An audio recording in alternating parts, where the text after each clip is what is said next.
E estamos ao vivo.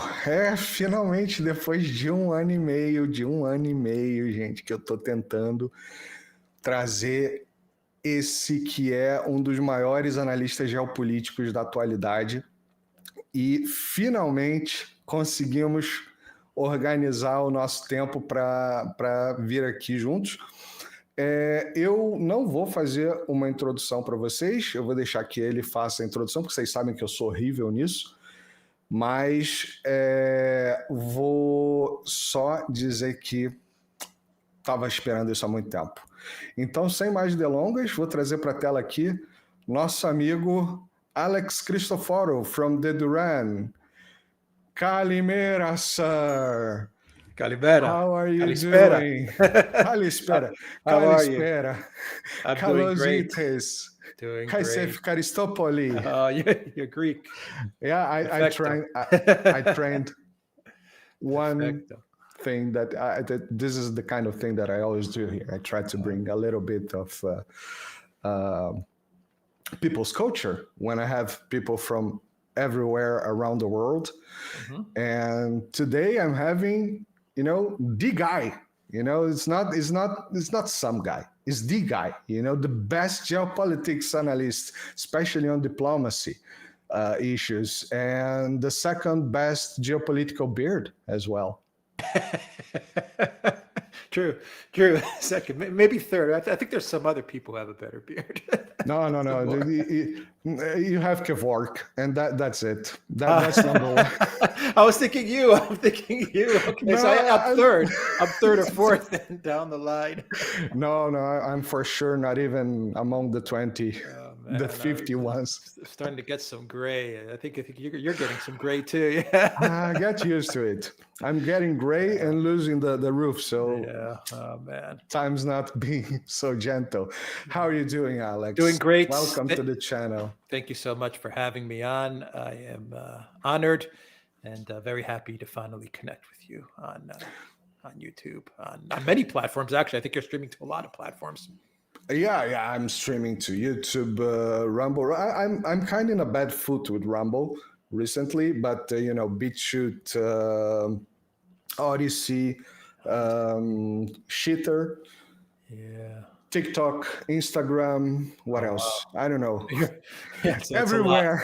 That's a lot. Everywhere. Yeah. That's a lot. People know it's everywhere. You know the drill. It's terrible. Well done. Well So done. just for people to understand, this interaction between me and Alex started almost 2 years ago. I wrote to Alex. I was going to Greece, and he was in Greece, and I said, "Can we meet?" I was planning the channel. I was still planning the channel, and I wanted to have a conversation to understand some technicalities and the dynamics of YouTube, all this stuff. But it was the day I arrived on Greece, on Athens. You have, I think, 1 or 2 days before you have moved to Cyprus again. And then I went to Cyprus on vacations. We were just talking about that in the backstage now, and we didn't meet because I went to Ayia Napa, and that's too far away from here. And to go to know someone that you don't know, you do not cross a country to do that. Yeah. And then we've been trying to arrange this live stream. I'm I have now some stalkers, not stalkers. So I was like, okay, these guys are like me with Alex some time ago, especially Julio. It's a very nice guy. Yeah. It's not stalker whatsoever. It's not. It's just the way we have this dynamic here. Yeah. Alex, no, I have to thank you to come here. It's a great pleasure. I have been following you guys, you, Alexander, and the Duran, and it's my daily view. I can jump some other analysts, but I do not miss your program, your shows every day. Since the time when Alexander's programs were like 40 minutes. Now it's Yes, I remember that. That's when we didn't have as much news, I guess. Now it's simpler hard to keep up. times. simpler times. Yeah, it's gotten more difficult with Trump, actually. I think Biden was easier. It was more predictable. more Putin was predictable. right. Yeah, Putin was right. Biden was more predictable, and Trump has added on to the news flow for all of us. Yeah, and he does it on purpose. He does it on purpose. It's the marketing guy. What's his name? He has the name of action figures. Stanley. I don't remember. The marketing supervisor, the one that also took care of Bolsonaro's campaign in Brazil 2 elections ago. Oh yeah. I think I know.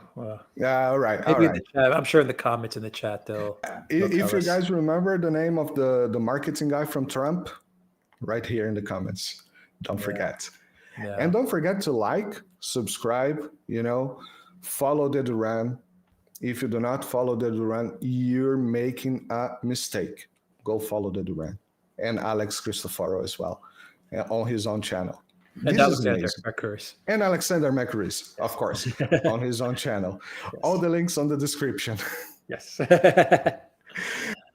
Alex, I would really, I've already heard this a couple of times in other interviews you did, but I would like for you to tell the Brazilians how did this idea started? The Duran, your geopolitical channel. You guys are around for like 9 years already. Almost. We've been around for a while, but the actual channel, like actually doing videos, we started in. I'm so bad with dates. I think the middle of 2018, the beginning of 2019 is when we actually started to do videos, like seriously do videos. Before that, we were writing articles, actually. We were bloggers, journalist bloggers. Yeah. And then this idea of, I have contact with some Brazilian bloggers as well that just, they just changed the key switch to YouTube because YouTube was giving much more views even to the blog itself. Exactly. And it was interesting when I started following you guys. You had a lot of other co-participants, like the Drazen. What was this? That we had guests. We had guests on, but one thing that we realized is that the chemistry. Mm-hmm. Well, not even the chemistry between me and Alexander. We really enjoy it, and it's simpler. In a way. I mean, when you have a lot of guests on, it does take a lot of coordination and work. A lot of channels, they actually have producers who actually help out in booking and getting people on and coordinating the time. One of the big challenges, as you must know, is coordinating time zones with people. I mean, it's hard enough finding a common time for everybody. But then you have to go through all the time zones and figuring out when to do the videos. We still enjoy having guests. I mean, we do a live show once or twice a week, consistently. Yeah. But the recorded videos, I think those are something that we just got into a good groove with me and Alexander, and it works. It works out well. Yeah, the chemistry, as you said, the chemistry is it's fantastic. I always see that, I have an order that I like to follow. I sometimes I wait for the last video to come out because I like to start watching your video, then the Duran, then Alexander. That's how I do it. That's how you do it as well. Because you give the broad perspective. Yeah. And then you have some very detailed analysis on the Duran, and then you have Alexander like having this very complicated analysis of some dynamics, some lawyer stuff that I don't understand because I'm a technical guy. I'm not into law. But I have to watch it entirely. And I was kidding, but now it came from 40 minutes a day to 1 hour and a half nowadays. He explains things very, very well. Very well. And you can exactly. see the legal training. One thing, like when you listen to someone like Alexander or Robert Barnes, I mean, that's when you understand the education, the power of being trained in legal stuff, in how to present the case and how to present an argument. And when you listen to them, you understand that there's a different way that they've been educated in how to present an argument, and they do it very well. Yeah, it's my mind does not work like that. Mine neither. Yeah. And it's sometimes I had to, because I'm also from my understanding you have graduation in economics, right? Economics, but you're more I went straight into tech. Yeah, I went straight into tech, and then I went into journalism. I ended up in journalism through tech, but I don't have that legal training, and I'm probably not the best speaker as well. I've never been a good public speaker either, and I've never been very extroverted either. So I got all these things stacked against me. We'll sit at a table one day, Marcelo, and you'll see I'll be the quiet one. I totally believe, because I am also more or less like that. But I was really. I would not say afraid, because I don't think you would be someone rude. But I've seen you in other interviews, and you're usually very, more or less like myself, contained. And I was like, how can I bring this to life? And so far, this is so relaxing conversation. And this is one thing that I'm always proud of my channel. I always can get relaxed conversation from my guests, from my friends. The harder people comes here, and I'm not talking about you, I'm talking about other harder people, and they just go with the flow. It's fun to do that. That's a talent. Yeah. I don't know why It's why one it of the happened. untouchable. It's one of the things that you just can't. Either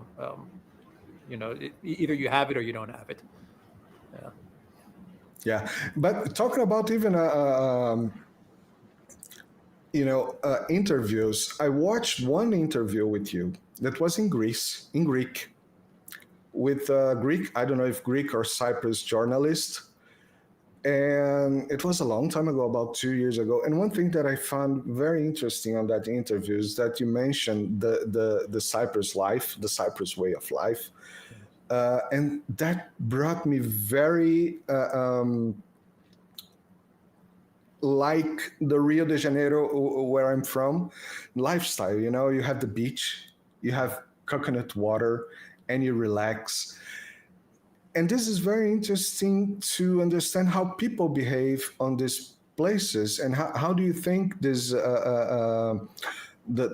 not only the Cyprus people, but also the Greeks. I see this here in Italy as well. Do you think this, people are too apathetic or apathetic? I don't know if I said it right.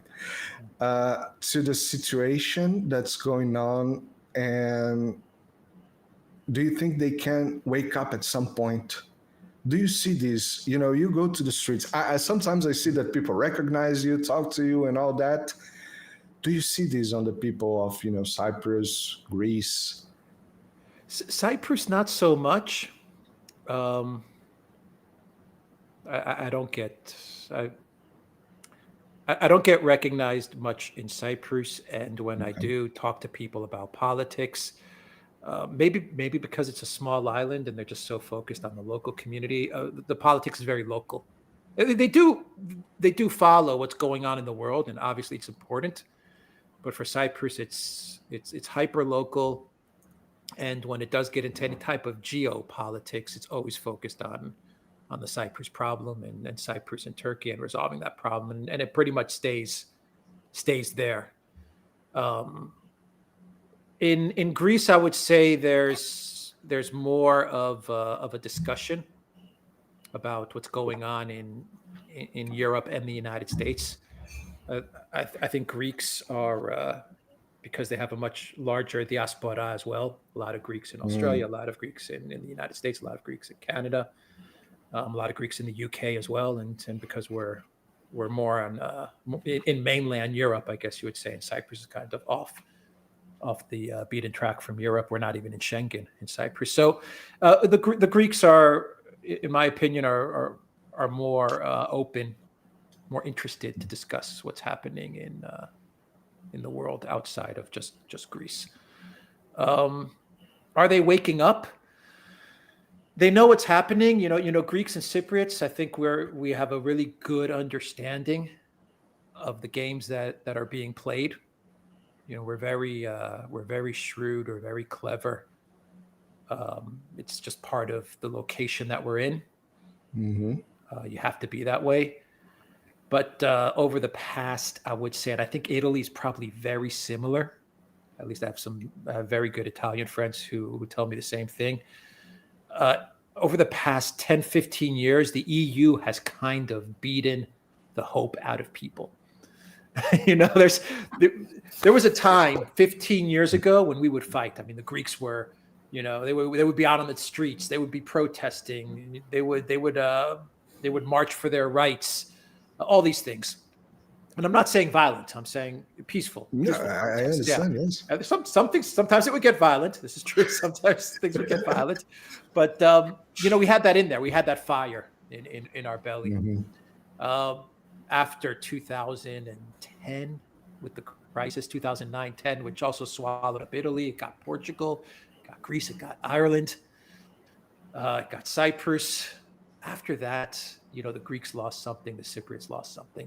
And it's just kind of this apathy, like you said. And it's more of a, we know what the Greeks always tell you, the Cypriots will tell you, we know what they're doing to us. We know that things are bad, but we're just going to wait it out. And when Europe collapses, when the EU collapses, then, you know, we'll be okay. Then we're not going to change anything. Yeah, exactly. You're just kind of waiting for it to collapse. Is it going to be in 5 years, 10 years, 15 years, whatever? We'll sit, we'll have a coffee, we'll hang out, we'll hang it on the beach, and when it collapses, it'll collapse. Yeah, they're not looking to change anything. Yeah, here in Italy, the idea, and I think you guys discussed this already as well on the channel, and I totally agree with that. The Italians, they are used to have, you know, traditional work, like producing their own salami or their own wine or whatever, their own food.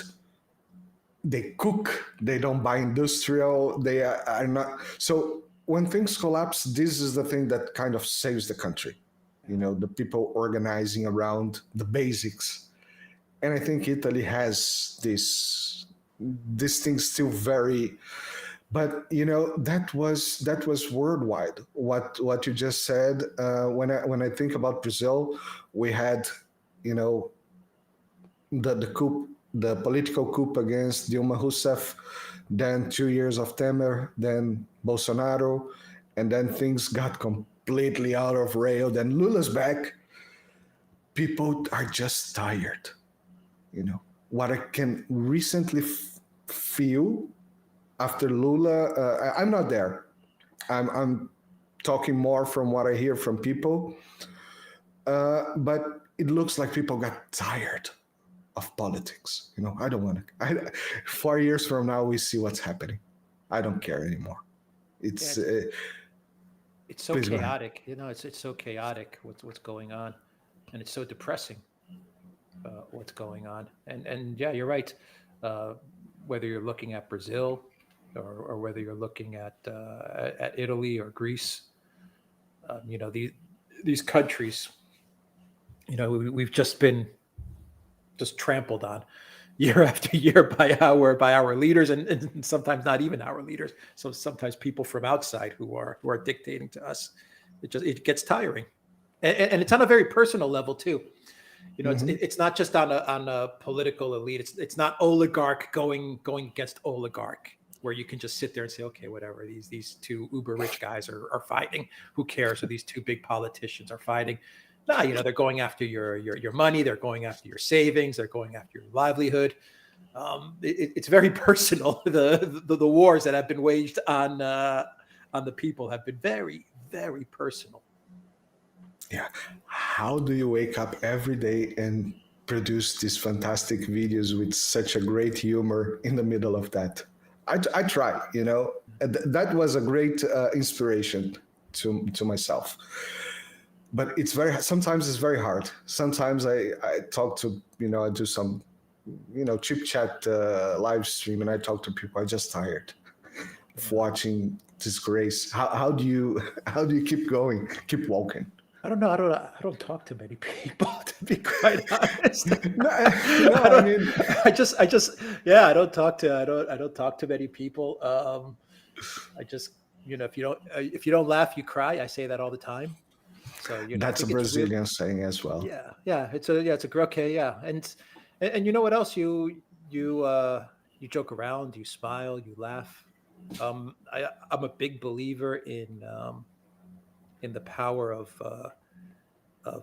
body language, and it is true. You can be very, very upset about things and very depressed about many things, whether they're personal, whether they're going on in politics or your community. But if you laugh and you smile about things, even just your facial expressions, it changes your mood and your outlook. Do problems go away? No. I mean, obviously they don't go away, and sometimes you have to think about things and make decisions about things. Sometimes you have to make very big decisions, and sometimes things are just completely out of your control, like what we cover. We cover things which are really out of our control. Yeah. Right. But my attitude with my channel is I'm not the smartest person in the world. I'm not the most extroverted person in the world.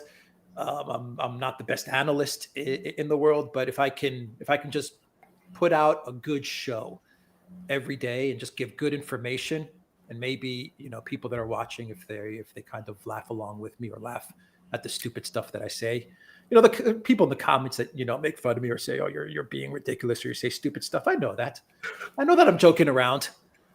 That's fine. I mean, I'm not so concerned about that. I'm more concerned about the people that are watching, and if they can, watch my video for 30 minutes and just kind of come out of that video, and the little pressure is released. It's all good. As I was telling you before, I have this weekly show more or less with Larry Johnson, and Larry Johnson is hilarious. Yeah, he has an excellent sense of humor. He has an excellent sense of humor, and I post it on TikTok. I do the chops and post it on TikTok as well. And someone just comment, "You laugh too much." Well, dude. Good. Exactly. Yeah. That's what I think. Good. Yeah. And please. No. I mean, on the laughing thing, I remember when I first moved to Greece, and I came from the U.S. and I moved to Greece. In the U.S. when I was living there, you were taught as a kid to laugh and to smile, right? That's what I was taught in my school and in my family. Smile, laugh. Mm-hmm. It's good to do these things. In Greece, when I went to Greece, it's a lot of the Greek culture is you laugh amongst your friends, but when you're out in public, when you're doing it, back when I first moved to Greece, it was everyone was very, so when you would go out at night, and you would go to the cafes or the bars or something like that. If you were a guy, you had to present yourself as very serious. And I remember I was at one cafe bar, and one of my buddies was there. Greek guy, and he's like, dude, stop smiling. Stop smiling, man. People are going to be looking at you like you're some stupid guy. I'm like, what do you want me to do, man? I'm out. It's like, look serious. If you look serious, it's better. I don't even know if I can do that. I would look very stupid. Okay. I'm like, oh boy, maybe I didn't move to the right country. No, you definitely should have moved to Brazil. That's for sure. You know, I have two of my best friends are, one of my best friends lived in Brazil for 5 years. Another one of my best friends is from Brazil. Oh, cool. So, and I haven't been yet, which is odd, but I get along really well with people from Brazil. At least I think I do. I'll go and visit and see. Well, so far, I think we're doing well here. So I think we're not very hard to. I think it's the same attitude that they have. I think the Brazilian attitude is very much like the Southern European attitude. In Mexico, I think they have the same type of attitude. I lived in Mexico. Mm-hmm. Just take life as it comes and just try to just be as happy as you can be. Yeah, years ago, because when all these things started, the SMO, because I was never too keen into geopolitics. I was taking care of my business. And when all this started, I have a Russian friend from CERN, where I used to work for a couple of years, that I called him and said, dude, what's going on? Exactly when the SMO started. Dude, what's going on? And I was even joking with him, just call your uncle, tell him to go back home, Uncle Vlad. And that we always had a very, very relaxed type of relation. And at that moment, he was very serious. He said, I cannot, things are sad, but sometimes things need to happen. And then I got curious, what the hell is going on? Because he looked too serious to me. And then he sent me a video from Gonzalo Lira. And that's when basically I started to understand what was going on. I saw the videos and I started following Gonzalo Lira's channels, multiple channels. That's where I came to meet the Duran. That's when I came to meet, Larry Johnson, and everybody that now come to the channel was basically came from Gonzalo. Yeah. And at some point, I think I even commented that in your video, or Alexander, or even in all the channels of the Duran. You guys are a drop of sanity for everyday life for people. The work that you do is really very important. The way that you do is a drop of sanity on this crazy world. And now, interestingly enough, I have a very small channel and I'm here for 1.5 years, something like that. But I have people commenting this in my channel. And this is so, feels so good. This is the kind of thing that we have to grab, that we are doing something amazing. That not me. I'm just, trying, but you guys are doing something amazing.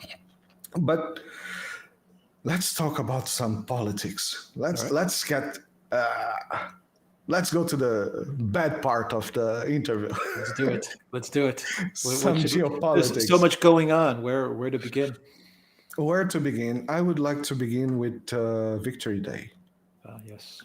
That's less than 48 hours from now. And that smells so bad to me. Well, how do you think the developments of the international relations and the crazy people and, the Eastern reason, let's call it like that, how do you see the developments of this particular point of time that we are about to reach? Well, we've got to get through May 9th and May 10th. There's a lot of tension as to what's going to happen.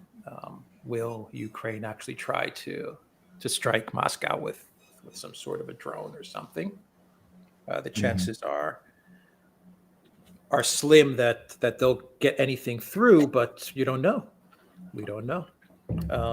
They've received a lot of warnings from the United States. Allegedly, the United States has warned Ukraine. Who knows? But Okay. I think now it's confirmed that China has definitely not warned Ukraine. They actually went through France and Great Britain, and they told France and the UK, "You better tell your puppet to stop behave. talking this nonsense. Yeah, to behave." It looks like Zelensky's not behaving. It looks like he's not behaving because every day we're seeing drone strikes trying to penetrate Moscow, trying to scare off people, trying to scare off world leaders. He's trying to take some part of Kursk as well. He's sending just wave after wave of soldiers to certain annihilation, which shows you how much he cares about his military, by the way.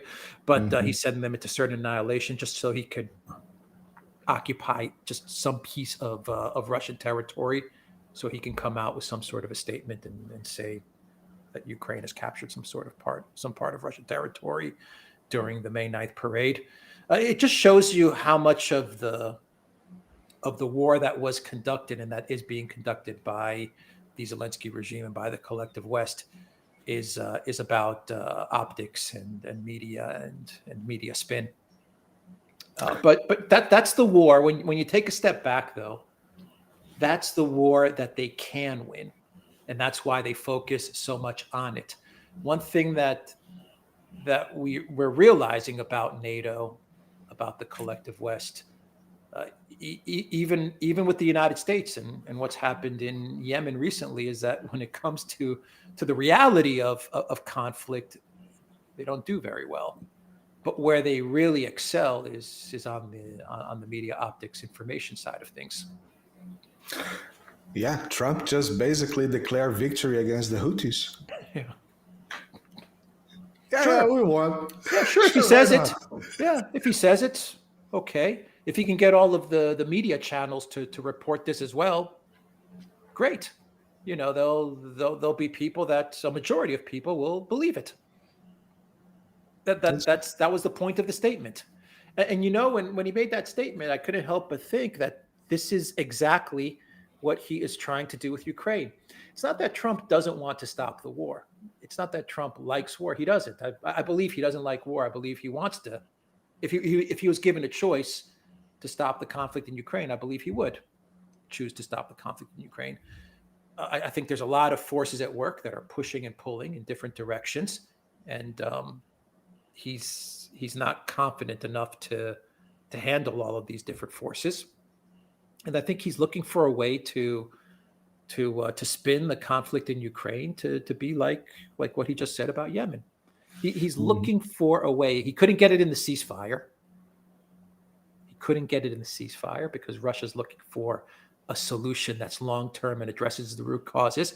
Trump wasn't looking for that. He's looking for an announcement that he can make to the media, which will extract him from this mess that the U.S. is in, without making the big decision. I think that's the key part. He's unable to make the big decision, which is to walk away. He can't do it for various reasons. He just can't do it. So he's looking for another way out. And I think the Houthi Yemen thing kind of gave us a glimpse as to what he's trying to do with a much deeper conflict, a real war. I mean, Houthis, they're hitting ships, but what's going on in Ukraine is a huge war. He's perhaps, trying out how these things are going to, how this thing of the Houthis, which is a small deal for him, how this is going to spin out to perhaps to see how it's going to work it out with Ukraine. Yeah. More or I mean, less. take a look at both situations. Like take a step. Okay. So once on the one hand, you have this big war that is happening in Europe. On the other hand, you have the Houthis who are hitting ships in the Red Sea. But in both instances, there are forces in the White House who would like the United States to not deal with these things and focus on America first. But there are powerful forces, maybe even more powerful forces in the White House and in Congress, the neocon forces that are saying, no, we need to escalate. We need to escalate in Ukraine, and we need to escalate in Yemen. We need to escalate in Ukraine because it's really not about Ukraine. It's about regime change in Russia. And we need to escalate with Yemen because it's not really about Yemen.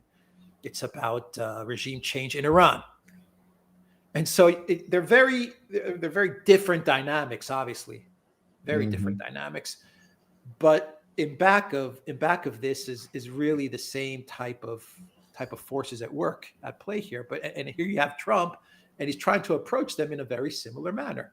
He's saying, I can't really go against the neocons, but maybe I can find a way out of this. Or am I just going to have to default and escalate? So this is where we are with both scenarios. Yeah, I think all the scenarios. It really, I was having a conversation just today. I was watching your last before the last video with Alexander on the Duran channel, and you were saying exactly this. The guy is not fixing anything. No. 100 days. First of all, he would end the war in Ukraine in a week. Then, well, perhaps we're going to have 100 days. We met 100 days and nothing. And he hasn't fixed, smallest things. Ukraine, as I think you perfectly said it, Ukraine was very easy. Just, we're out. We don't want, we never want, this was never our war, because until, end of last year, it was forbidden to say it was a proxy war. Now it's his war. Now it's becoming his war. I watched the other day an interview with Doug McGregor, where he says something very interesting. That's, we don't know because we do not, when I say we, I say me. I don't have access to these kind of people, insiders. But Doug McGregor said something very interesting, that he was talking to someone he knows that works for the White House, and this someone was telling him, we need one little victory to Trump. One little one. And it looks like this little one that's not coming, this little victory that's not coming from anywhere, is just keeping them bogged down on everything. Plus, they, out of nowhere, he started the tariff war with China. What do you think about this? This is completely insane in my view. How do you see this? Yeah. He's not, correctly, you said it, he's not fixing the problems in foreign policy, and he's opening up new battles, an economic battle with China. To be fair to Trump and his administration, he started off really well with Ukraine. Okay, he made the decision, and we said it for a long time, that the correct decision would have been if on January 21st, his first announcement was, I'm out of this. That would have been the correct decision. He didn't do it. Okay, we accept it. Biden war. Yeah. Okay, fine. We accept it. But at least he came into it saying, I'm not going to walk away. Okay. But at least he said, I'm going to talk to Russia and I'm going to have dialogue with Russia. And he did that. And he spoke to Putin. And as you said, we now understand that, people that haven't been following the war so closely understand this was and is indeed a proxy war, that this is Russia fighting against all of NATO, that this is Russia at war with the United States. The New York Times has reported on this. The Washington Post has reported on this. So everyone now understands the situation. Everyone now understands who Zelensky is. But it's there. That's where it stayed. And it just seems that he's, for some reason, he's not prepared. Forces more powerful than him are not letting him. I don't know. I can't explain it. But for some reason, the administration is not taking the next and final step that will extract the United States from this mess. And they're heading for a big loss if they don't get out of this. And with each passing day, it's getting worse and worse for them. If they don't get out of Ukraine, then they're going to take a big loss in Ukraine, and all the other problems that can be resolved, Iran, the nuclear issue with Iran, The big one, which should be his focus for the entire administration, which should be Gaza, the two-state solution, Palestine, Israel. That should be his focus. He can't even get to that. And then he has China.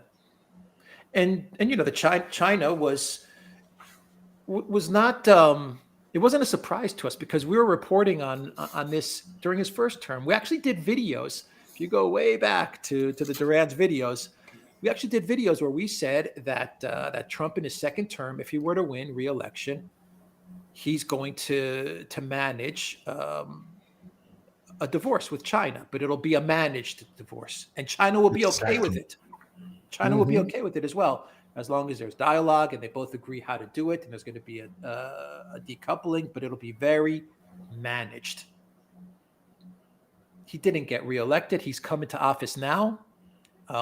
He didn't get reelected in 2020. He's come into office now, and he right away he put this tariff war, not only against China but against the world, and it didn't go well in the beginning, and then all the focus started to shift on China. At first he made it this Global Liberation Day. It didn't go as he was expecting it to go, and then everyone shifted onto China, and they made it about China. I don't think it started off about China. It wasn't about China in the beginning, but because it wasn't going so well, and the countries weren't folding as perhaps his team thought they would, they decided to spin it. Once again, it's all about spin, and they spinned it into a U.S.-China thing. But it didn't start out like that, and I think this is the problem that Trump has in his first 100 days is that he's getting bad advice. People are telling him things are going to be easier than they actually are. He seems to be in a rush to do things, especially with foreign policy, not understanding that things take time. And when things go bad and when things are not working out the way his advisors have told him it's going to work out, they then spin it into this different thing. And they try to put different optics on it. It's not working. When I moved to Europe in 2015, we were more or less in the era of Assad. We had a lot of. I was in Switzerland, and we had a lot of refugees from Syria arriving every now and then. Back at the time, I remember that when I left Brazil, Russia was helping, the United States to fight ISIS, basically. When I arrived a 14-hour flight, when I arrived in Switzerland, Russia was bombing Aleppo. You understand the spin narrative at that time, it wasn't very well tuned. When the SMO started, I saw this perfectly tuned spin of narrative. You could go to Brazilian outlet, you could go to Greek outlet, Italian, anywhere. It was very well organized. This is the narrative. This is what you can say. This is what you cannot say. And we saw this on YouTube. They worked very hard to get that. My impression is that the house of cards was collapsing, and now they just do not have any more grip over any narrative. They are just, as I said, Trump is in a rush because he has 4 years to do something. He's doing everything wrong, trying to fix something. Not everything, but he's just doing in a rush things that need time, as perfectly put. And I, and people that came here, we discussed this over and over again. This is the general view. The situation that the United States is now is not unreverse gear, but by the Duran Marsh. Links on the description. Like the Greek flag Duran t-shirt that Alex is wearing now.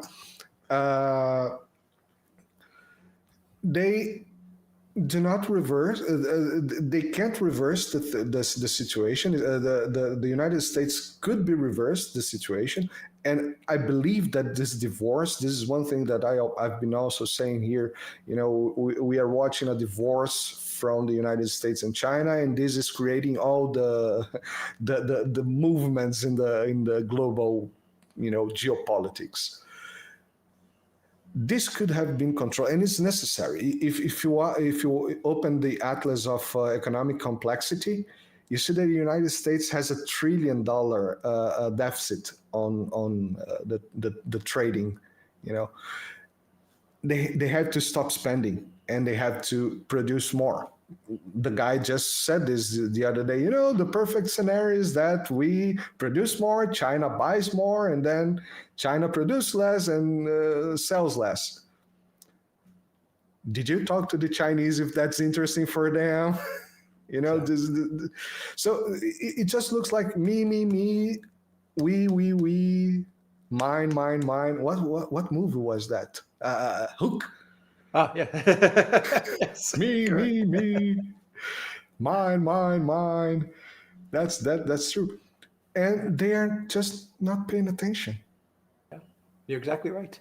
They got some quick wins, and I think this kind of distorted maybe Trump's view of things. For example, the border, I think, was very quickly resolved. It was a huge problem under Biden for 3 years. And then Trump came in, and it seems like he solved it. That's the way it looks to me. Maybe I could be wrong about this, but it does look like Trump solved it pretty quick. Most of it. Not all of it, but very quick, within a month. We're not even talking about the border. It looks like that issue has been solved. The whole woke, DEI stuff, all of that stuff, that was solved very quickly. I'm saying, whether you agree with these things or not, I'm saying these are the campaign promises that Trump made. And on these issues, in his first 100 days, he knocked them out pretty quicker than I think most people who voted for Trump expected. Right? So I think if you voted for Trump on his platform of say, the border and woke and DEI, all of these things that he was campaigning on, you probably saw, wow, he's solving these things super quick. And he did come into office, and there was a lot of activity, and Doge and all of that stuff. We got all these big announcements from Doge. We're cutting USAID, and we're doing all these things. Great. But with foreign policy, it's not moving only at the U.S.'s pace. You're dealing with complex issues. You're dealing with issues that some of them are very, very long-running issues.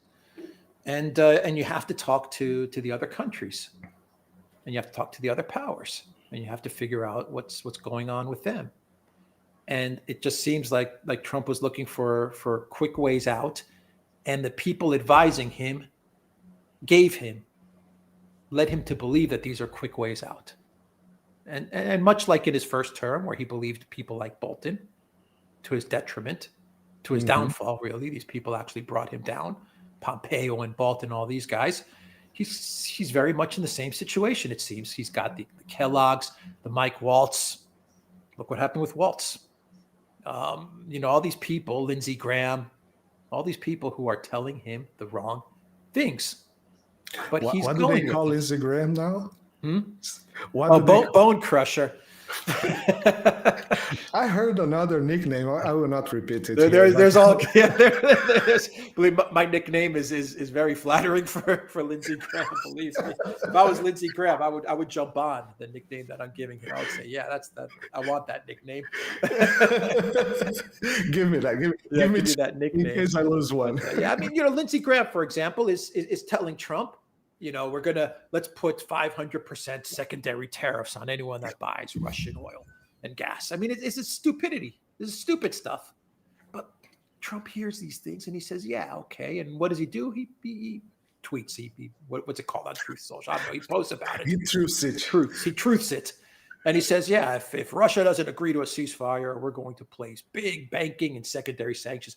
What banking and secondary sanctions are you going to place on Russia, man? You got like 500,000 sanctions on them, and their economy continues to grow. But he's hearing these things, and it sounds really good. And so he's saying, yeah, I'll do that. or that's what we're going to do. This is not how you run foreign policy. I don't know why, since I mentioned Gonzalo Lira, I don't know why these days I was, just going through my initial page of YouTube. That's always, your video, the Duran, Alexander, and then, the new Atlas, all these guys, the Judge Napolitana. At some point, it gave me a 3 year ago video from Gonzalo Lira. And I watched that, and that was a video 3 years ago talking about the probable China trade war. And I was like, I should rewatch and react to the videos of Gonzalo Lira because they were good.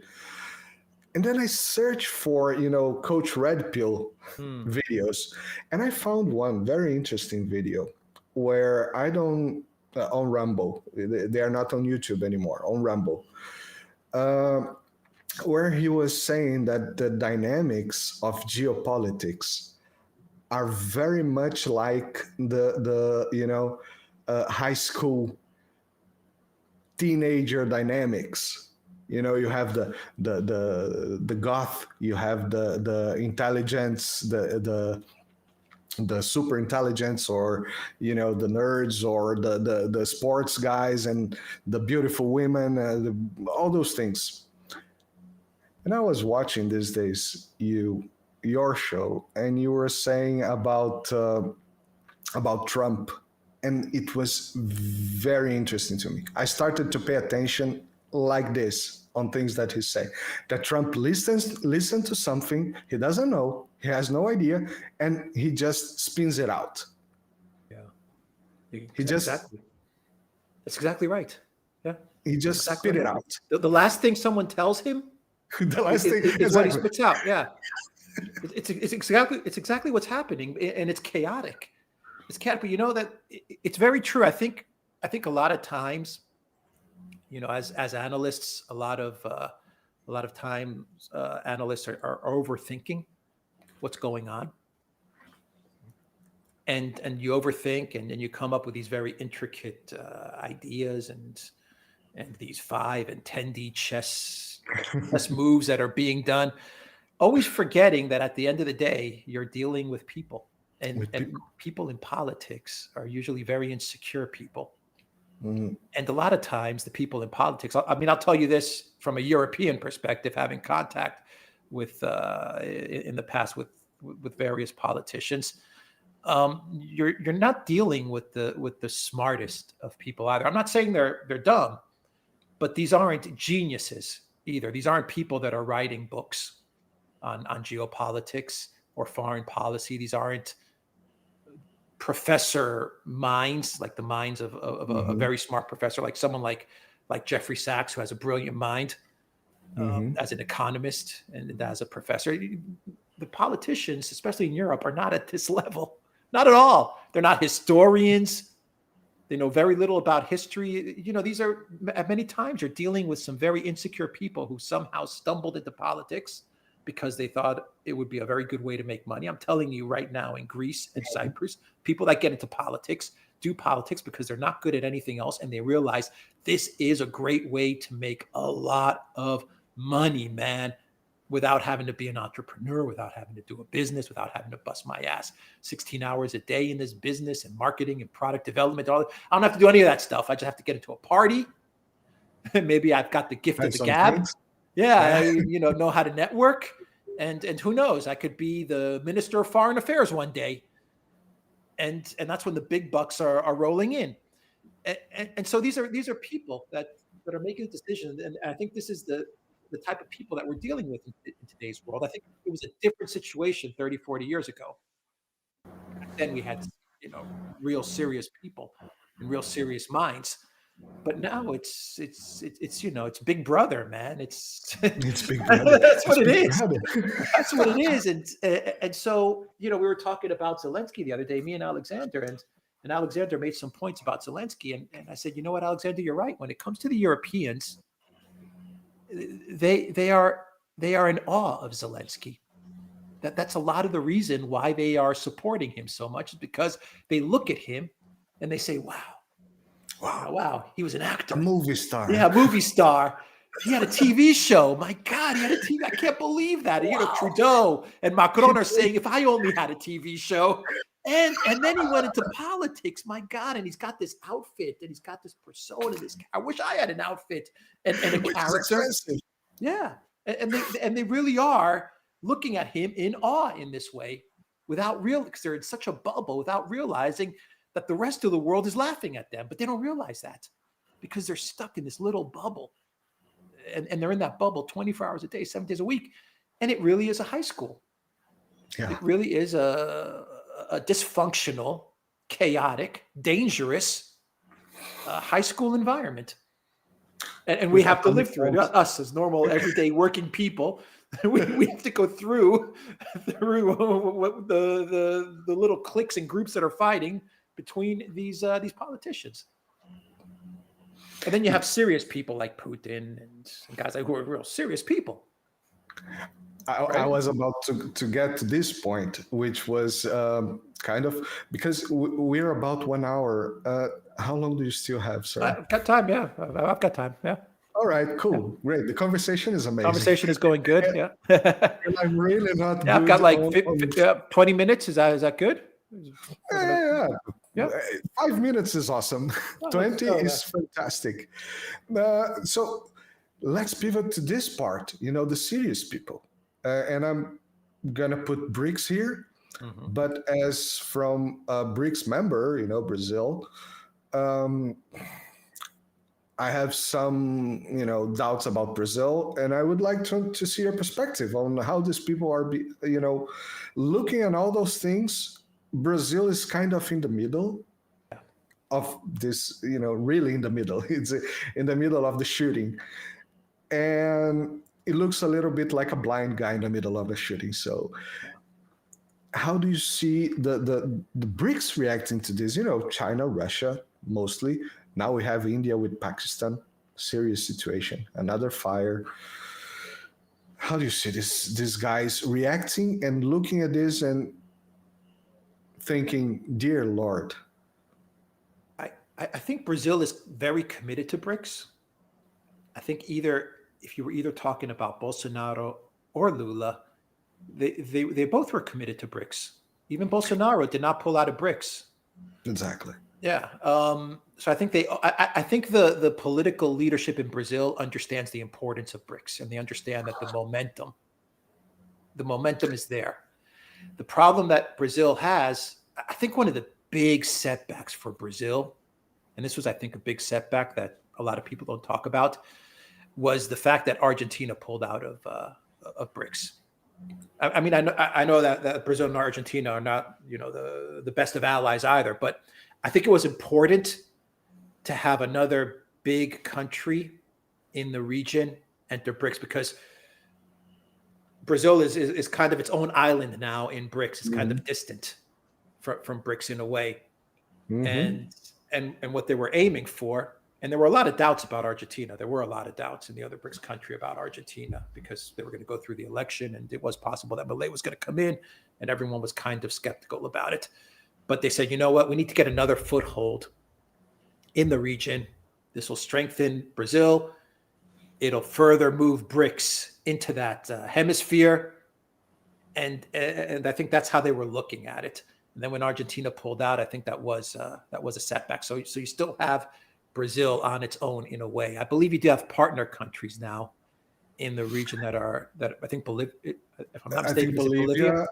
Yes, which is, well, I'm not super keen in geopolitics, but the guys that I have here, for example, they mentioned that Bolivia is kind of the heartland of South America. Yeah. So you have partner. Exactly. Partner. I don't think they're I don't think they're going for full membership yet, but they are in the partner program, which is good. But I think there's a lot more headway that needs to be made in South America, and I think that will strengthen Brazil's position. It'll give Brazil more confidence, I believe, and I think that for China, it's extremely important for China to make more solid inroads. But of course, you always have the problem that, China's over there, and now you have the United States up there. And the United States is looking at all of this as their territory, as their backyard. The question is, how far does it stretch? How far does the U.S.'s backyard stretch? Is it just going to Canada and maybe Mexico? Is Trump looking at Greenland? He's looking at the Panama Canal. Is he going further south?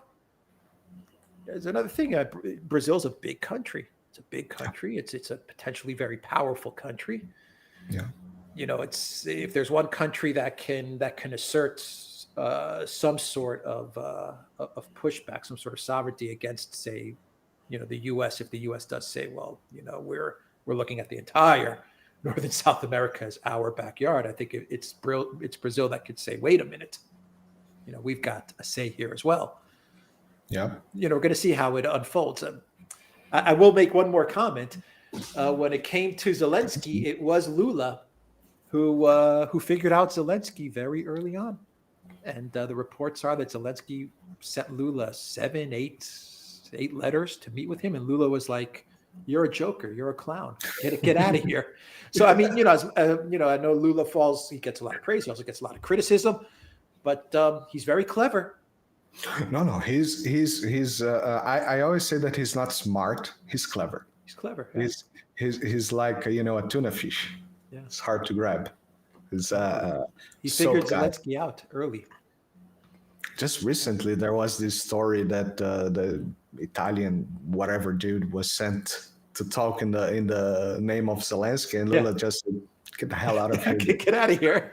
Yeah. So I mean, I think Brazil's gonna be fine within BRICS. I just think that the BRICS nations, and I think they understand this. They're focusing on the region, and they're trying to figure out ways to strengthen their position in the region. You're going to have to work with the United States on this. I really wish the Trump administration would understand the importance of BRICS as well. In that, for the United States, it's not about Europe anymore. I mean, what the United States should do is they should look at working with BRICS in a way. I know it's an impossible ask. And I'm being naive. But I think for a better future for the U.S. would definitely be to try and find a way to cooperate with BRICS, and understand that Europe is a hot mess, and it's going to need decades and decades to fix. You are absolutely right on your reading. I will add one thing. When you think about that, take this in consideration. We had, when Bolsonaro was elected, we had Trump on the United States.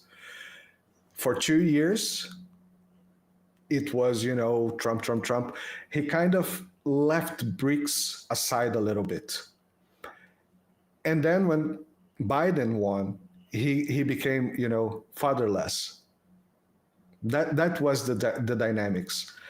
Then he ran to BRICS. Then he came out with all these comments because, he's very right-wingish, capitalism against communism, those 70s and 60s stuff. And then he went to China and said, I'm in a very capitalistic country, which 5 minutes before it was not. And he went to Putin and got some oil deals, some diesel deals, good for Brazil, good for everybody. To his credit, he did something decent. Then Lula got elected, and it was Biden. And Lula was, playing a very hard game. I give that to Lula. It's a very hard game there. As you said, I always say that. Brazil is in a separate rock from the rest of BRICS, because Africa, Asia, and Europe, you can walk by. America is a different rock, and we have the great Satan in the top of it. But as soon as Trump won again, Lula kind of became fatherless on that. Then he starts pivoting to BRICS again. And with these tariffs that Trump put also in Brazil, it was 10%. It was not a biggie, but it was tariffs on Brazil. That kind of started pushing, even the U.S. cheerleaders from the Brazilian politics started being pushed on China's direction as well. We just had, the concierge of geopolitical affairs of the president. It's not an official, but his personal concierge, Celso Amorim, some months ago, just after the Valdai meeting, he said, "Oh no, this Silk and Road, this Belt and Road initiative, not interesting to Brazil." Just this day, he was, I never said it wasn't interesting. We should start building now. So we see that there now. With some luck, Trump continues doing what he's doing, and Brazil can kind of, break free from this situation. Yeah, you're right. I mean, that's actually a very interesting point about Bolsonaro and Lula. You know what it highlights? It highlights that that countries are understanding that when you're dealing with the United States, you're dealing with a 4-year cycle. Mm-hmm. And you think that you have something going for 4 years, and then it changes, and everything's been flipped around, and so you don't really have the stability or the predictability. Like Putin was saying, the predictability is important. The stability is important, and I think that's why BRICS is so powerful and is so appealing, in that it provides stability and predictability without the lecturing and without the ideology. It doesn't matter if you're left or right or center. The BRICS countries really don't care. What they're interested in is the development, the economic development of this organization, and the ideology is irrelevant. Where the collective West is very much, it's morphed into. It didn't used to be like this, but it really has morphed into an ideological project. Trump, less so. Trump is more of a transactional type of guy, right? So he's looking at things not from ideology, like Biden and Blinken and Sullivan and all these guys. He's looking at things more from the lens of a transaction. But still, it's that predictability and stability that you just don't have if you're Brazil. You're saying today it's Biden, tomorrow it's Trump, the day after tomorrow it's Vance, or maybe it's Harris or Newsom. I don't know. Yeah, I mean, you don't know. and they bring in a whole different dynamics. Yeah. And so, I think for the United States, in all honesty, for the U.S., for the American people, for the future of the United States, I really think that if they could put the ideology and the empire of the neocon empire thinking, they can somehow remove that, they could actually benefit from working with BRICS. You don't have to be a member, but it will provide a lot of stability if you have the powers, the big powers involved in this organization. The U.S. working with this organization known as BRICS, I think it will provide a lot of stability, not only to the world, but also to the United States in a way.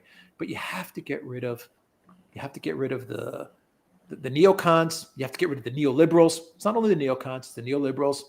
You have to somehow find a way to get past that. I don't think that can happen. I think it's going to be extremely difficult. I don't know how that happens, but if you can do that, then I think that you can get a lot of stability in the world. But unfortunately, I think it's a big ask. The colonialist, exceptionist mindset. They just had to get rid of that. It's not that hard, but a lot of that's in Europe. A lot of that's the influence of Europe. All roads take to London. Yeah, exactly. You got to somehow distance yourself from that European thinking. Yeah, that's it. Alex, I want to get you out of here because I know that you're at time, but I have one last point. If you give me 5 minutes, that's very extremely important for this live stream today. What about Podoljak? Podoljak.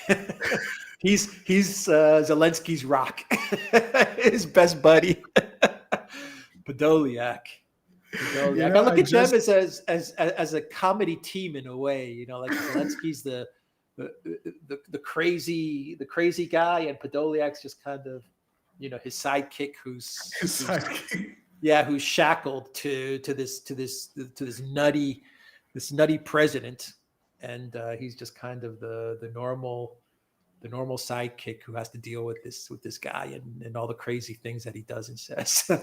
He's a character, but it goes back to what you said. You're dealing with the way I deal with these leaders right now is in my head.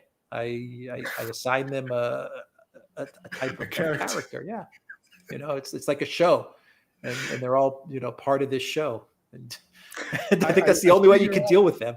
Exactly. I figure out, Zelensky voice is just like Watto from Tatooine. Yeah, the giant killer. Exactly. Yeah, I mean, I look at someone like Ursula, and I think of when she speaks, I think of like Beavis from the cartoon days.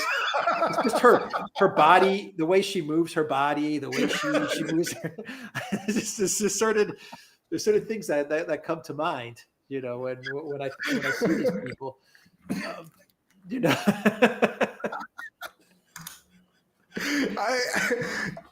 or Kaya Callis, who's this stunning and brave. Stunning and brave, because she's this incredible figure who's made it to the top.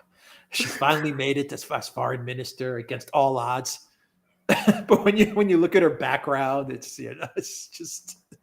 all fake. It's all fake.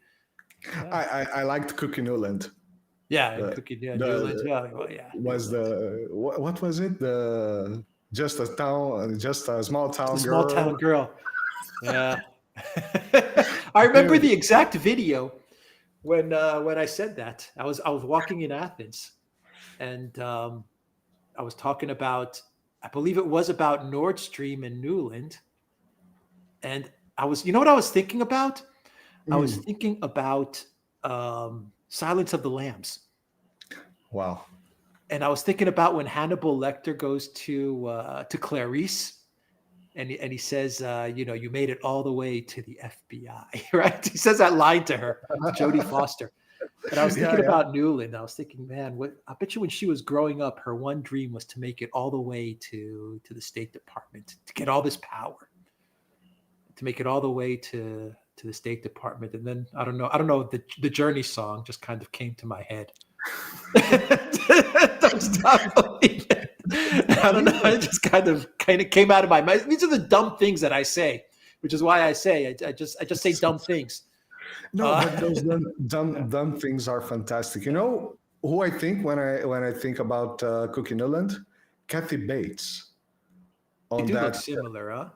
They do look on that. What's the name? I don't know the name of the movie in English.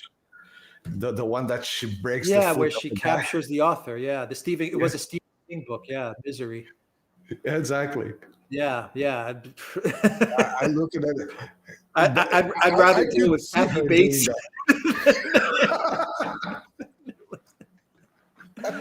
That's for sure. That is for sure. No, it's your characters. I kind of try to. I'm not that good, but Ursula, for example, Ursula van der Crazy. I called her Ursula van der Leyen because it works for Brazilian, because it's a dual name. But I found out that her middle name is Gertrudes. That's even funnier. Yeah. Is it really? Ursula Gertrudes van der Leyen. It's even funnier, Gertrudes. I remember Woody Woodpecker Tree. I don't know if you watched this. Yeah. This tree. Oh, Gertrudes. In Portuguese, at least, it was Gertrudes. They try so hard to be these all-powerful people. They end up looking just ridiculous because they're just not authentic. They're just not authentic. There's nothing authentic about all these people. They really are plucked out of movies and cartoons, and their whole character has been scripted and assembled. Yeah, I mean, Zelensky still doesn't wear a suit. You can wear a suit now, my guy. You can wear a suit. Believe me, it's okay. Even Al-Jolani, they put him on a suit. They put him on a suit. Yeah, they put Al-Jolani on a suit. Zelensky still doesn't wear a suit. The whole world gets it now.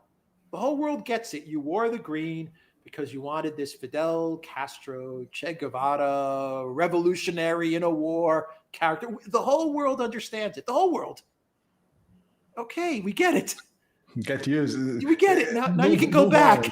Yeah. You can go back wearing a suit. But he doesn't want to. It says a lot about his thinking. Yeah. And his teams. It says a lot about his team's thinking. Everything is about the script. Yeah. Everything's about narrative. That's what it's all about. But reality eventually wins out. It always wins out. Reality always wins out. It always wins out. That's it. Alex, Christopher, I'm sorry I hold you for too long, but the conversation was very fun. Yeah, it was fun. Very good.